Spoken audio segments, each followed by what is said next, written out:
નમસ્કાર મિત્રો, સ્વાગત છે અમારી યુટ્યુબ ચેનલ કોલેજ હટીમાં। મિત્રો, આજે આપણે ભારતને બંધારણને લગતા પાર્ટ 2 એટલે કે બીજા 20 પ્રશ્નો જોઈશું। ગઈકાલે આપણે 20 પ્રશ્નો જોયા હતા। આપણે રોજ 20 પ્રશ્નો બંધારણને લગતા જોઈશું, જે તમારી આવનારી બિન સચિવાલય ક્લાર્કની પરીક્ષા માટે ઉપયોગી થઈ રહેશે। તો ચલો મિત્રો, જો તમે ચેનલ ઉપર નવા હોય તો ચેનલને સબસ્ક્રાઇબ કરજો અને બેલ આઇકન પર દબાવજો, જેથી કરીને દરેક વિડીયોની નોટિફિકેશન આપને મળી રહે। તો ચલો મિત્રો, હવે શરૂ કરીએ। તો મિત્રો, આ રહ્યા આપણા બીજા 20 ક્વેશ્ચન।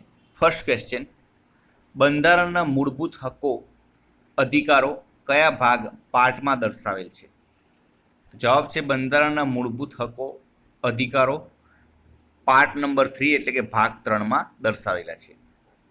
બીજો ક્વેશ્ચન, સ્વતંત્રતાનો અધિકાર બંધારણના કયા અનુચ્છેદ વચ્ચે સમાયેલ છે? તો સ્વતંત્રતાનો અધિકાર બંધારણના અનુચ્છેદ 9 થી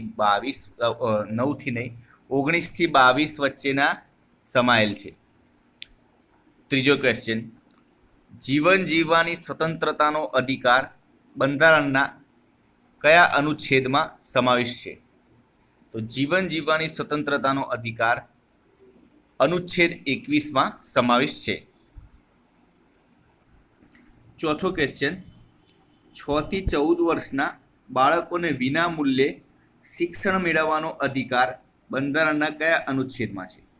તો 6 થી 14 વર્ષના બાળકોને વિના મૂલ્યે શિક્ષણ મેળવવાનો અધિકાર અનુચ્છેદ 21A ની અંદર સમાવેલ છે। પાંચમો ક્વેશ્ચન, બંધારણના કયા અનુચ્છેદમાં બાળ મજૂરી વિરોધી જોગવાઈ છે? તો બાળ મજૂરી વિરોધીની જોગવાઈ બંધારણના અનુચ્છેદ 24માં છે। છઠ્ઠો ક્વેશ્ચન, બંધારણના કયા અનુચ્છેદમાં શ્રદ્ધા અનુસાર ઉપવાસ કરવાની સ્વતંત્રતાનો ઉલ્લેખ છે? તો ઉપવાસ કરવાની સ્વતંત્રતાનો ઉલ્લેખ અનુચ્છેદ 25માં છે। સાતમો ક્વેશ્ચન, બંધારણના કયા ભાગમાં નાગરિકોની મૂળભૂત ફરજો દર્શાવવામાં આવી છે? તો ભાગ નંબર 4માં કલમ 51 નાગરિકોની મૂળભૂત ફરજો દર્શાવવામાં આવી છે। બંધારણના કયા સુધારાથી નાગરિકની મૂળભૂત ફરજો બંધારણમાં ઉમેરવામાં આવી? તો બંધારણના 42માં સુધારા દ્વારા નાગરિકના મૂળભૂત ફરજો ઉમેરવામાં આવી। 42માં સુધારા દ્વારા કઈ સમિતિની ભલામણથી બંધારણમાં નાગરિકની મૂળભૂત ફરજો ઉમેરાઈ? તો મૂળભૂત ફરજો 42માં સુધારા દ્વારા ઉમેરાઈ। મગર કઈ સમિતિ દ્વારા? તો સ્વર્ણસિંહ સમિતિ દ્વારા બંધારણમાં નાગરિકની મૂળભૂત ફરજો ઉમેરાઈ। 10મો ક્વેશ્ચન, બંધારણમાં રાજનીતિના માર્ગદર્શક સિદ્ધાંતો કયા ભાગમાં દર્શાવેલ છે?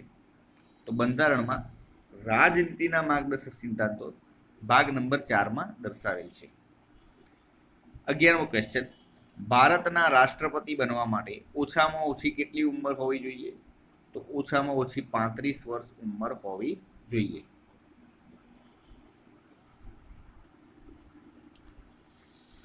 12મો ક્વેશ્ચન, રાષ્ટ્રપતિ કોની સમક્ષ પોતાની ફરજના શપથ ગ્રહણ કરે છે?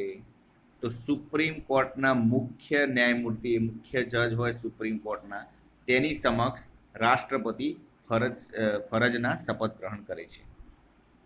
13મો ક્વેશ્ચન, રાષ્ટ્રપતિને રાજ્યસભામાં કેટલા સભ્યો નિયુક્ત કરવાની સત્તા હોય છે? તો રાષ્ટ્રપતિને રાજ્યસભામાં 12 સભ્યો નિયુક્ત કરવાની સત્તા હોય છે। 14મો ક્વેશ્ચન, રાષ્ટ્રપતિ કોઈ પણ રાજ્યમાં કઈ કલમ હેઠળ રાષ્ટ્રપતિ શાસન જાહેર કરી શકે છે? તો રાષ્ટ્રપતિ કલમ 356 હેઠળ કોઈ પણ રાજ્યમાં રાષ્ટ્રપતિ શાસન જાહેર કરી શકે છે। 15મો ક્વેશ્ચન, તો 15મો ક્વેશ્ચન, રાષ્ટ્રપતિ કોઈ પણ રાજ્યમાં કઈ કલમ હેઠળ કટોકટી જાહેર કરી શકે છે? તો રાષ્ટ્રપતિ કલમ 352 હેઠળ કોઈ પણ રાજ્યમાં કટોકટી જાહેર કરી શકે છે। 16મો ક્વેશ્ચન, નાણાકીય કટોકટી કઈ કલમ હેઠળ દાખલ કરાય છે? તો 16મા ક્વેશ્ચનમાં નાણાકીય કટોકટી કલમ 360 હેઠળ દાખલ કરાય છે। હવે 17મો ક્વેશ્ચન, રાષ્ટ્રપતિ લોકસભામાં કેટલા સભ્યોની નિમણૂક કરે છે?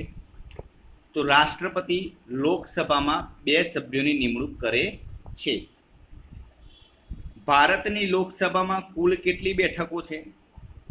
તો ભારતની લોકસભામાં કુલ 545 બેઠકો છે. એમાંથી 543 બેઠકોમાં ચૂંટાઈને આવે છે સભ્યો, તેમજ 2 બેઠકો એંગ્લો ઇન્ડિયનને રાષ્ટ્રપતિ નિમણૂક કરે છે. 19મો ક્વેશ્ચન, ભારત બંધારણમાં સંયુક્ત યાદીનો વિચાર કયા દેશના બંધારણમાંથી લેવામાં આવ્યો છે? તો બંધારણમાં સંયુક્ત યાદીનો વિચાર કયા દેશમાંથી લેવામાં આવ્યો છે? તો જવાબ છે મિત્રો ડી ઓપ્શન, સંયુક્ત યાદીનો વિચાર આયર્લેન્ડમાંથી લેવામાં આવેલ છે. બંધારણમાં ગણતંત્રનો વિચાર કયા દેશના બંધારણમાંથી લેવામાં આવ્યો છે? તો 19મા ક્વેશ્ચનમાં મિત્રો આયર્લેન્ડ નહીં પરંતુ ઓસ્ટ્રેલિયા આવે છે.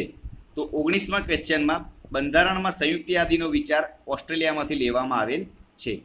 એન્ડ લાસ્ટ ક્વેશ્ચન, બંધારણમાં ગણતંત્રનો વિચાર કયા દેશના બંધારણમાંથી લેવામાં આવ્યો છે? તો ગણતંત્રનો વિચાર ફ્રાન્સમાંથી લેવામાં આવ્યો છે. હવે તમને એક પ્રશ્ન પૂછે છે, જે કોમેન્ટમાં તેનો જવાબ આપજો. તો પ્રશ્ન છે મિત્રો, રાષ્ટ્રપતિ કોની સમક્ષ પોતાની ફરજની શપથ ગ્રહણ કરે છે? તો કોની સમક્ષ ગ્રહણ કરે છે? તો કોમેન્ટમાં જવાબ આપજો. અને કાલે બીજા નવા 20 પ્રશ્નો સાથે ફરીથી મળીશું. જય હિન્દ, જય ભારત.